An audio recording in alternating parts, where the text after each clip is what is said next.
Welcome to Pique Your Interest, your go-to podcast for all things mortgage and real estate.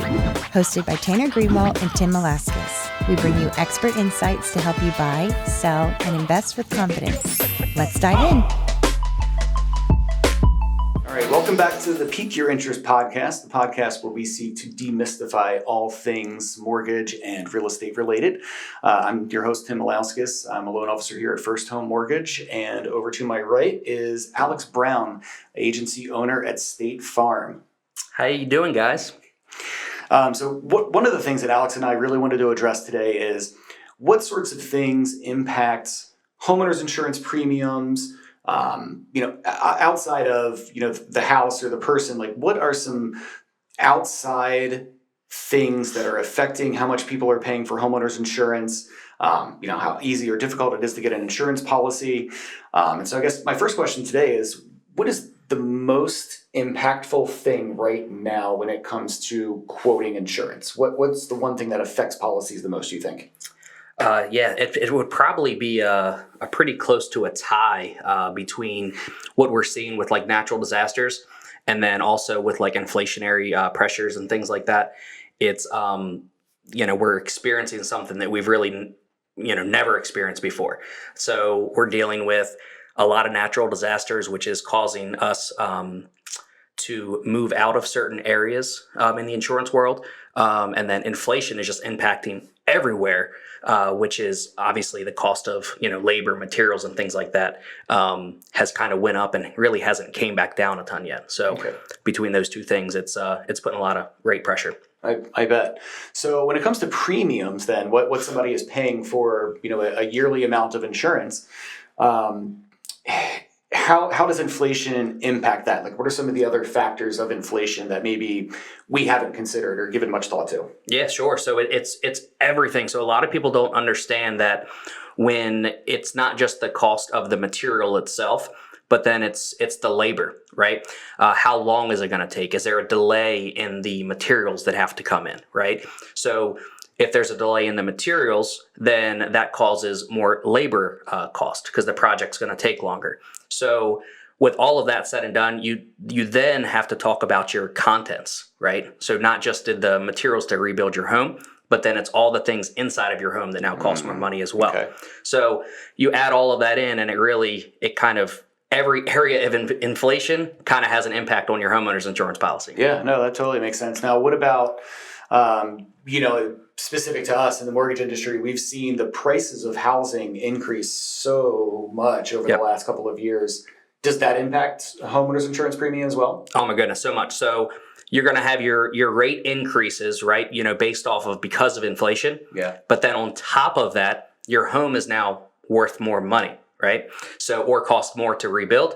So when you add in a rate increase because of inflation, and then you add in, we have to insure your home for more money, you're looking at a substantially higher premium today. Yeah, no, that makes total sense. I mean, there's just, when we think about how much sales prices have increased in just our industry, just the cost to buy a house, what it costs for a down payment, closing costs that are associated with, the price of a home. Some closing costs are finite and some closing costs are a percentage of the sales price or the loan amount.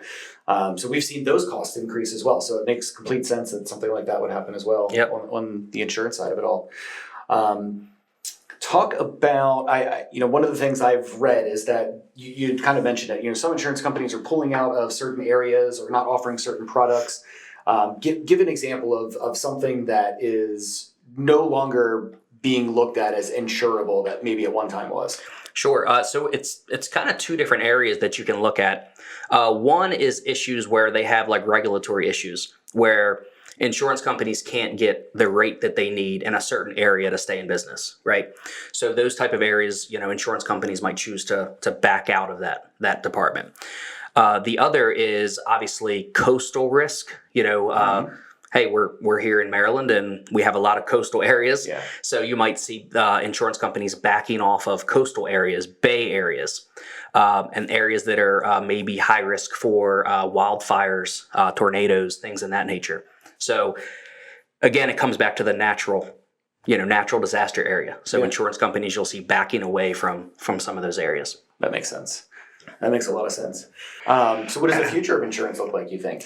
Oh man. I think I know, and then it changes again, right?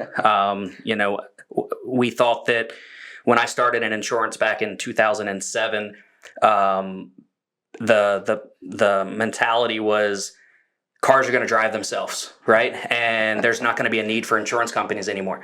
It's 2024. Yep. Still have a job. Still getting after it. Good for you.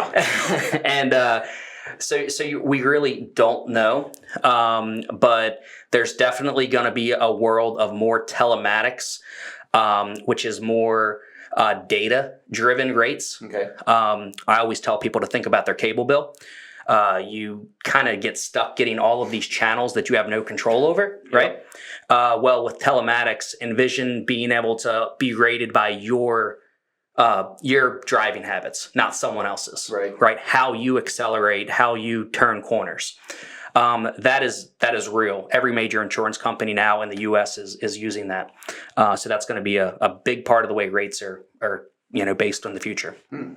It's really interesting. So I get when it all comes down to it, insurance companies are really in the risk mitigation business, and that's what they're looking for. So tell me about some things that State Farm does to help in that risk mitigation department, maybe making your job a little bit easier. Yeah, absolutely.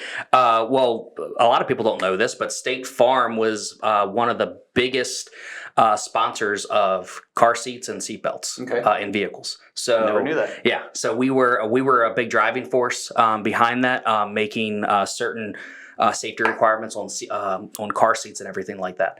So to this day, we still do a lot where we set up events at police stations and things like that, where people can come in and get their car seat properly installed. Oh. So yes, of course, that's smart for State Farm, right? Because we're more safe. But it's also good for the customer, right? So if State Farm can pay out less money in claims and things like that, then of course we can, relay that to the customer. Oh. So that's one thing that they do. The other thing is the telematics devices. We find that people that have those are actually safer drivers, right? So you have a child who's maybe 16, about to get their driver's license or receive their driver's license. You can have this telematics device, and it'll tell the parent if they're using their cell phone or not. So that's wild.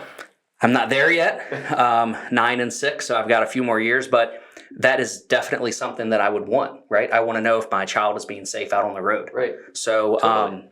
It's a big deal. And you're, that's not impacting your rate today, but it's definitely helping people become safer drivers. Huh. Really interesting. So I'm only a year away from all of that, so this is fascinating for me. I need to make sure I look into this telematics. We'll take care of you. Yeah, I appreciate that. Now, Alex, thanks for being with us today. We really appreciate it. If you guys have any kind of insurance-related questions, anything you want to know, any quotes that you want to get, things like that, Alex is a great resource. I've known Alex for a long time. He's an awesome guy. Certainly give him a call, text, email, whatever is easiest for you. I'm sure he'd be happy to help you guys. Appreciate it. Thank you so much. Yeah, thanks for being on. Talk to you guys soon.